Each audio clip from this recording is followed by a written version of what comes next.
আপনি কি নতুন পোল্ট্রি খামার শুরু করতে যাচ্ছেন কিংবা ইতিমধ্যেই শুরু করে ফেলেছেন? তাহলে এই ভিডিওটি আপনার জন্য, কারণ আজ আমরা দেখব সেই সাধারণ ভুল যা নতুন খামারিরা প্রায়ই করে বসেন আর যার ফল হতে পারে বড় ক্ষতি। ভুল ১, খামারের অবস্থান ঠিকভাবে না বেছে নেওয়া। অনেকেই শহরের খুব কাছে বা পানির উৎস থেকে অনেক দূরে খামার বসান, যা পরে সমস্যা তৈরি করে। ভুল ২, সঠিক ব্রিড নির্বাচন না করা। ব্রয়লার না লেয়ার, আপনার লক্ষ্য কি? সেই অনুযায়ী ব্রিড বেছে না নিলে লাভ তো দূরের কথা, লোকসান হবেই। ভুল ৩, খাবার ও পানির মান খেয়াল না রাখা। মানহীন খাবার মানে ধীর বৃদ্ধি, রোগ আর মৃত্যুর ঝুঁকি।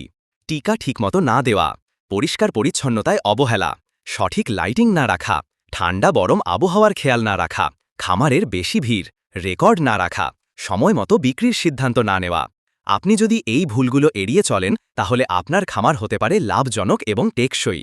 ভিডিওটি ভালো লাগলে একটা লাইক দিন, শেয়ার করুন আপনার বন্ধুদের সঙ্গে আর সাবস্ক্রাইব করুন এমন আরও দরকারি ভিডিওর জন্য।